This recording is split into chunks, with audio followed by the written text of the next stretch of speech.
कि भारतीय जनता पार्टी में कम से कम 100 नेता ऐसे हैं जो अपराधी हैं, और अगर भारतीय जनता पार्टी को इस बार सफाया होता है तो आपको दिख जाएगा कि कम से कम 100 नेता और स्वयं हमारे देश के गृह मंत्री जेल में जाने वाले हैं। और भारत की बेटी प्रियंका गांधी ने इतना खूबसूरत जवाब दिया देश के प्रधानमंत्री को, आंखों में आंखें डाल के बेबाक तरीके से जवाब दिया है कि मंगलसूत्र क्या है नरेंद्र मोदी आप क्या जाने।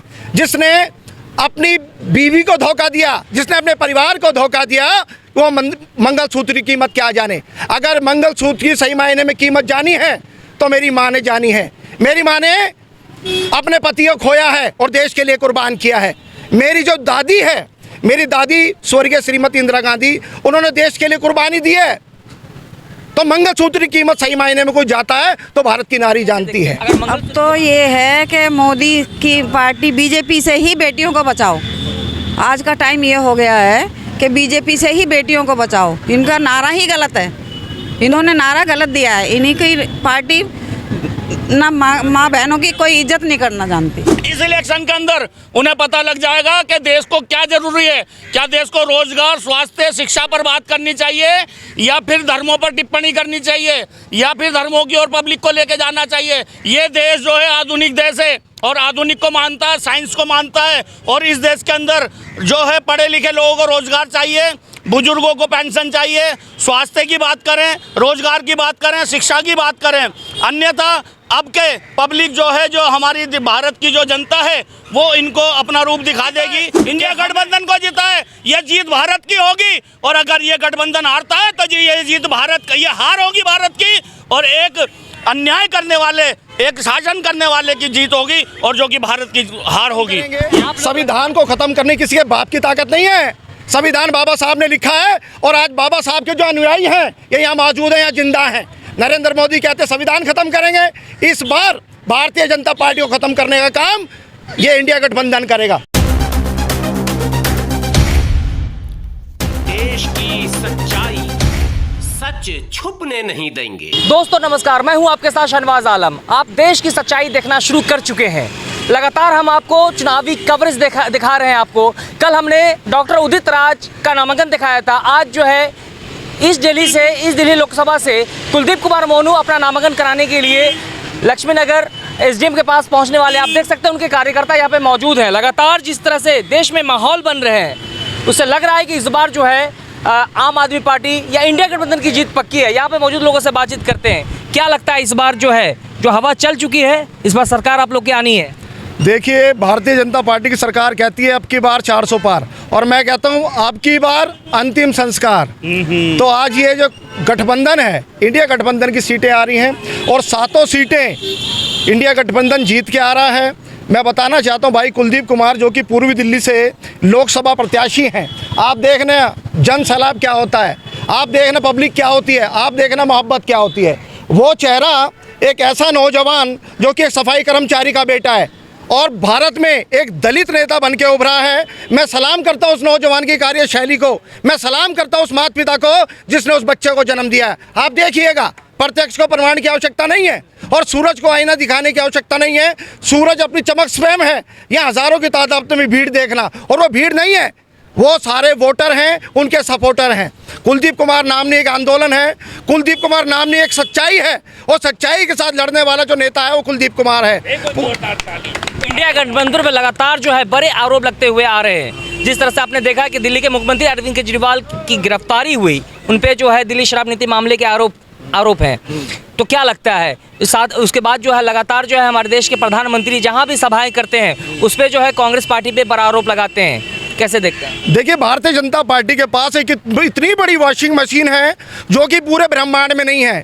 जितने भी अपराधी हैं, जितने भी करप्ट हैं, जितने भी धोखेबाज हैं, वो सारे भारतीय जनता पार्टी की वॉशिंग मशीन में धुल के आ जाते हैं, जैसे निरमा वॉशिंग पाउडर में कपड़े धुल के आ जाते हैं। मैं पूछना चाहता हूँ नरेंद्र मोदी जी की सरकार से, जो हमारे देश के वजीर आजम हैं, वो कहते हैं कि इंडिया गठबंधन में बहुत सारे लोग ऐसे हैं जो पार्टियां छोड़ के आए हैं। मैं उनसे कहना चाहता हूं, पूछना चाहता हूं कि भारतीय जनता पार्टी में कम से कम 100 नेता ऐसे हैं जो अपराधी हैं, और अगर भारतीय जनता पार्टी को इस बार सफाया होता है तो आपको दिख जाएगा कि कम से कम 100 नेता और स्वयं हमारे देश के गृह मंत्री जेल में जाने वाले हैं। देश के प्रधानमंत्री कहते हैं कि जो भैंस है, भैंस तक के बारे में कहते हैं कि अगर जो गठबंधन की सरकार आती है तो वो एक भैंस लेकर के जो है घुसपैठियों में बांट देगी। देखिए, अभी आपने सुना होगा हमारे देश के वजीर आजम और देश के नेता, हमारे देश के प्रधानमंत्री कहते हैं जो मंगलसूत्र है, मंगलसूत्र वो चीज़ है जिससे हमारी भारतीय नारी की एक पहचान है, एक पतिव्रता नारी की पहचान है। उसके बारे में हमारे देश के प्रधानमंत्री जो टीका टिप्पणियां करते हैं, जो व्यंग्य कसते हैं, और भारत की बेटी प्रियंका गांधी ने इतना खूबसूरत जवाब दिया देश के प्रधानमंत्री को, आंखों में आंखें डाल के बेबाक तरीके से जवाब दिया है कि मंगलसूत्र क्या है नरेंद्र मोदी आप क्या जाने, जिसने अपनी बीवी को धोखा दिया, जिसने अपने परिवार को धोखा दिया, वो मंगलसूत्र की कीमत क्या जाने। अगर मंगलसूत्र की सही मायने में कीमत जानी है तो मेरी माँ ने जानी है। मेरी माँ ने अपने पति को खोया है और देश के लिए कुर्बान किया है। मेरी जो दादी है, मेरी दादी स्वर्गीय श्रीमती इंदिरा गांधी, उन्होंने देश के लिए कुर्बानी दी है। तो मंगलसूत्र की कीमत सही मायने में कोई जाता है तो भारत की नारी जानती है। अगर मंगलसूत्र की बात आपने किया है तो मंगलसूत्र के बारे में कोई महिला ही अच्छे से उसको बयान कर सकती है। यहाँ पे कुछ वरिष्ठ महिलाएं हैं, कैसे देखते हैं मोदी जी का बयान आया है कि अगर कांग्रेस की सरकार आती है, यानी कि इंडिया गठबंधन की सरकार आती है तो मंगलसूत्र तक बेचवा देंगे, कैसे देखते हैं? अरे भैया, मोदी की तो बस बातें हवा हवाई होती हैं, पता तो है आपको। मोदी ने जब अपनी बीवी खुद की इज्जत नहीं करी तो दूसरी औरतों की क्या इज्जत करेगा, ये बताओ पहले। हैं? जो अपनी बीवी को 3 महीने छोड़ के आ सकता है वो बद्दा, वो पूरी महिलाओं की इज्जत क्या करेगा, ये बताओ। पहले भी लगभग 70 साल जो है कांग्रेस की हुकूमत रही है, तो क्या उन्हें इससे कांग्रेस के टाइम पे ऐसी कोई बात नहीं हुई जो हम किसी महिला के ऊपर कमेंट हो या जैसे मंगलसूत्र वाली बात हो, ऐसा आज तक हमने तो 70 साल में देखा नहीं कभी। हमारी उम्र भी 65 साल हो गई, हमने कभी ऐसा देखा नहीं जैसे मोदी आज बोलते व्यंग करते हुए। मोदी जी एक तरफ जो है माँ बेटी को जो है शक्ति के स्वरूप बताते हैं, वहीं दूसरी तरफ जो है प्राज्वल रेवन्ना, जिन पे जो है उनका जो ये वीडियो वायरल हो रहा है कि वो महिलाओं के साथ जो उत्पीड़न करते थे और बहुत सारी वीडियो फुटेज जो है उनके लिए वोट मांगा उन्हें, तो कैसे देखते हैं? अब तो ये है कि मोदी की पार्टी बीजेपी से ही बेटियों को बचाओ। आज का टाइम ये हो गया है कि बीजेपी से ही बेटियों को बचाओ। इनका नारा ही गलत है, इन्होंने नारा गलत दिया है। इन्हीं की पार्टी ना माँ बहनों की कोई इज्जत नहीं करना जानती। मोदी जी का आरोप है कि मनमोहन सिंह को कोट करते हुए कहा था कि मनमोहन सिंह ने कहा था कि अगर ये देश की संपत्ति पे अगर पहला अधिकार किसी का है तो वो मुसलमानों का है, ज़्यादा बच्चा पैदा करने वालों का है, जबकि मोदी जी खुद 6 भाई हैं। कैसे देखते हैं? देखिए, किसी भी धर्म या किसी भी निरपेक्षता के ऊपर टिप्पणी करना ये एक प्रधानमंत्री को शोभा नहीं देता। ये हमारा जो भारतवर्ष है, हिंदू मुस्लिम सिख ईसाई सबका मिला जुला, हर तरह का रंग, हर तरह का व्यक्ति, हर तरह की भाषा, हर तरह का आदमी यहाँ पर रहता है। तो किसी एक विशेष से तो कोई आदमी पार्टी से नहीं बनती। लेकिन अगर इतने बड़े समुदाय को क्या मुस्लिम लोगों ने आज़ादी के टाइम पर अपनी आहुति नहीं दी? क्या मुस्लिम लोगों ने भारतवर्ष को बढ़ाने के अंदर अपना काम नहीं किया? क्या उन्होंने अपना रोल नहीं निभाया? मैं कहता हूँ, क्या अशफाक अब्दुल्ला मुसलमान नहीं थे? क्या एपीजे अब्दुल कलाम मुसलमान नहीं थे जिन्होंने देश का कद बढ़ाया है? लेकिन ये गलत टिप्पणी और गलत जो धर्मनिरपेक्षता की बात करने वाले प्रधानमंत्री को शोभा नहीं देता। इस इलेक्शन के अंदर उन्हें पता लग जाएगा कि देश को क्या जरूरी है। क्या देश को रोजगार, स्वास्थ्य, शिक्षा पर बात करनी चाहिए, या फिर धर्मों पर टिप्पणी करनी चाहिए, या फिर धर्मों की ओर पब्लिक को लेके जाना चाहिए। ये देश जो है आधुनिक देश है और आधुनिक को मानता है, साइंस को मानता है। और इस देश के अंदर जो है पढ़े लिखे लोगों को रोजगार चाहिए, बुजुर्गों को पेंशन चाहिए। स्वास्थ्य की बात करें, रोजगार की बात करें, शिक्षा की बात करें। अन्यथा अब के पब्लिक जो है, जो हमारी भारत की जो जनता है, वो इनको अपना रूप दिखा देगी कि हमें जो है शिक्षा पर और स्वास्थ्य पर और हमें इन बातों पर, मुद्दों पर बात करनी चाहिए और इस देश को आगे बढ़ाने वाली बात करनी चाहिए, ना कि पीछे ले जाने वाली बात करनी चाहिए। देश के कुछ वर्ग का मानना है कि ये देश जब आज़ाद हुआ था तो धर्म के आधार पे, मतलब देश का आज़ादी के बाद जो विभाजन हुआ था, तो फिर ये हिंदुओं का देश है, मुसलमानों का कोई अधिकार नहीं है। देखिए, कुछ वर्ग जो उंगलियों पर गिने जा सकते हैं, मैं उनकी बात नहीं करता। मैं बात करता हूँ उनकी जो 85% 90% है, वो क्या चाहते हैं इस देश के अंदर। ये बात मान्य रखती है कि जो देश के अंदर देश को आगे बढ़ाने वाली, आधुनिक वाली बातें करते हैं, उन लोगों को आगे लेके आना चाहिए, ना कि ऐसी बातें करें कि देश के कोई भी किसी भी वर्ग को ठेस पहुंचे तो वो प्रधानमंत्री की टिप्पणी नहीं होनी चाहिए। बहुत ही शर्मनाक बात है। और आप देख सकते हैं कि अभी एक बलात्कारी को इन्होंने प्रचार कर कर उम्मीदवार घोषित किया और वो प्रचार होने के बाद में जो है वो उम्मीदवार भाग गया। तो मैं ये कहना चाहता हूं कि किसी पर उंगली उठाने से पहले अपने गिरीबान को झांके। हमारी पार्टी के अंदर कितने लोग निष्पक्ष हैं, कितने लोग दूध के धुले हुए हैं, ये देखें। और आज जो जनता है वो न्याय और एक बुद्धिजीवी और एक शिक्षित और एक देश को बढ़ाने वाले व्यक्ति के पीछे होनी चाहिए, ना कि जुमलेबाजों के पीछे, ना कि देश को जो है आर्थिक स्थिति से पीछे ले जाने वाले, ना कि तुम्हारे लॉकडाउन के अंदर लोगों को मारने वाले, और ना कि तुम्हारे नोटबंदी के अंदर लोगों को परेशान करने वाले। ऐसे देश के जो हमारे नेता हैं उनको पीछे करना चाहिए, इग्नोर करना चाहिए। मैं देश की जनता से कहना चाहता हूं कि ये समय आपका करने का है, ये समय आपका सोचने का है और ये समय आपको जो है जवाब देने का है। अगर अभी नहीं तो कभी नहीं। मैं जनता से अपील करता हूं कि आप गठबंधन को जिताएं, इंडिया गठबंधन को जिताएं। ये जीत भारत की होगी और अगर ये गठबंधन हारता है तो ये जीत भारत की, ये हार होगी भारत की और एक अन्याय करने वाले, एक शासन करने वाले की जीत होगी और जो कि भारत की हार होगी। आप लोग लगातार कहते हैं कि ये आम चुनाव नहीं है, ये बल्कि जो संविधान बचाने की लड़ाई है, लोकतंत्र बचाने की लड़ाई है। लेकिन मोदी जी खुद कहा है कि अगर बाबा भीमराव अंबेडकर भी आ जाएंगे तो कोई संविधान को बदल नहीं सकता। देखिए, अभी हमारे देश के गृह मंत्री अमित शाह जी का आपने बयान सुना होगा। उन्होंने खुले मन से इस बात को कहा है कि यदि हमारी सरकार आती है और हमारे देश में नरेंद्र मोदी दोबारा से प्रधानमंत्री बनते हैं तो हम आरक्षण को ख़त्म करेंगे, हम संविधान को ख़त्म करेंगे। संविधान को ख़त्म करने किसी के बाप की ताकत नहीं है। संविधान बाबा साहब ने लिखा है और आज बाबा साहब के जो अनुयायी हैं ये यहाँ मौजूद हैं, यहाँ जिंदा हैं।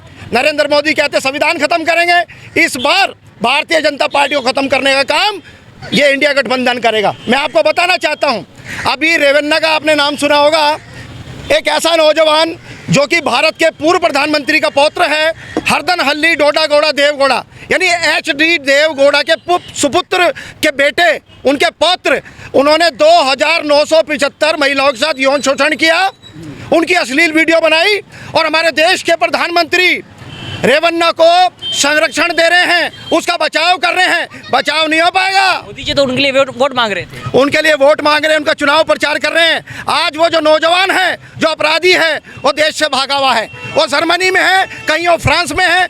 आए दिन वो देश बदलता है, शहर बदलता है, राज्य बदलता है, लेकिन हमारे देश का जो कानून है उस पर हमें विश्वास है। वो कानून से भाग सकता है लेकिन बच नहीं सकता है। लेकिन उनके पिताजी तो एंटीसिपेटरी बेल के लिए जो है कोशिश में है कि एंटीसिपेटरी बेल मिल जाए। देखिए, ऑफेंस बड़ा है, कोई ये मुकदमा 151 का नहीं है कि उनको एंटीसिपेटरी बेल मिल जाएगी या थानों से जमानत हो जाएगी। जब तक वो जेल नहीं जाएगा, जब तक वो जुडिशियल कस्टडी में नहीं जाएगा, जब तक उसको जमानत नहीं मिलेगी।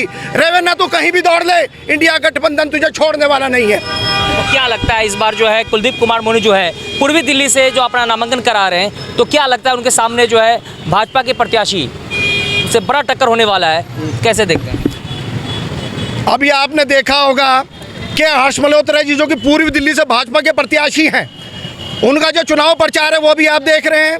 उनका जो नामांकन के दौरान उन्होंने जो रैली निकाली आप उसको भी देख रहे हैं। और आज भाई कुलदीप कुमार की रैली को देखना, हज़ारों की तादाद में नौजवान भी हैं, वृद्ध भी हैं, महिला भी हैं, बच्चे भी हैं। वो हमारे पूर्वी दिल्ली के क्या, हम पूरे भारतवर्ष के नेता हैं।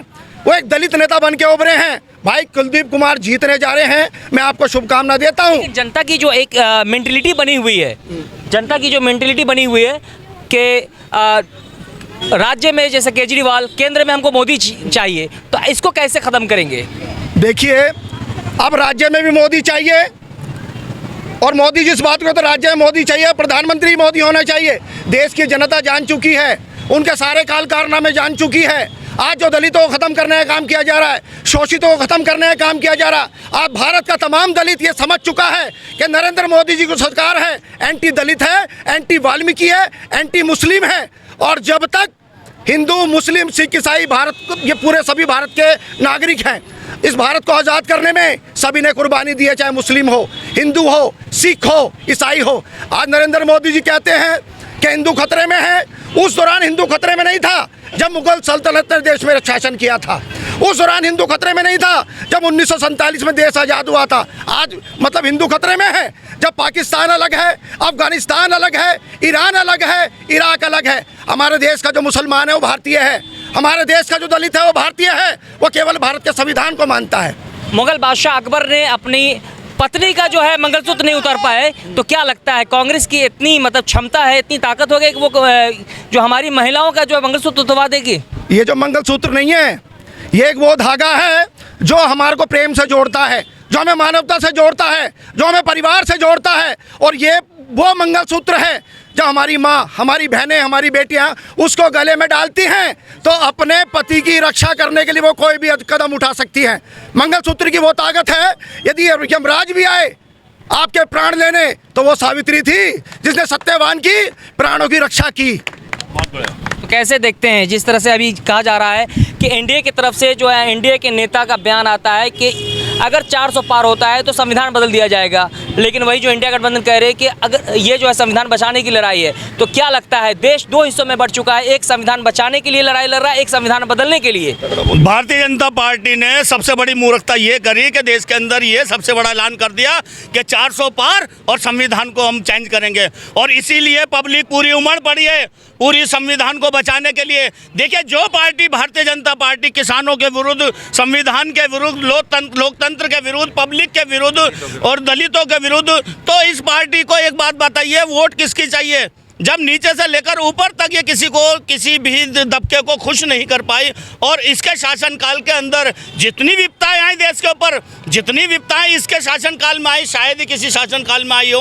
अच्छा, जिनको ये लोग कहते हैं कि मनमोहन सिंह जी के ऊपर टिप्पणी करते हैं, मनमोहन सिंह जी जितने पढ़े लिखे और पूर्व गवर्नर रहे हैं और इतने बुद्धिजीवी, जिनको पता है कि देश की आर्थिक स्थिति कैसे मजबूत करनी चाहिए, देश की जनता को क्या चाहिए, देश के अंदर क्या कार्य होने चाहिए जिससे कि देश उपलब्धि में हो, जो जिससे देश ऊपर जाए। लेकिन इस भारतीय जनता पार्टी की बात करूंगा मैं कि भारतीय जनता पार्टी ने सिर्फ धर्म के नाम पर तोड़ने का काम किया, सिर्फ धर्म के नाम पर लोगों को भड़काने का काम किया, सामुदायिक दंगे करने का काम किया और लोगों को परेशान करने का काम किया। कहीं किसानों को धरने पर बैठना पड़ा, कहीं हमारे पुलिस जो महिला पहलवान हैं इनको धरने पर बैठना पड़ा, कहीं पर इन्होंने जो है बलात्कारियों का साथ दिया, कहीं इन्होंने जनता को पीसने का काम किया, रोजगार खत्म करने का काम किया, शिक्षा खत्म करने का काम किया, स्वास्थ्य के ऊपर बिल्कुल ये जीरो हैं। तो हम कहना चाहते हैं कि हम ऐसी शासनकाल को मानते हैं, ऐसी पार्टी को जानते हैं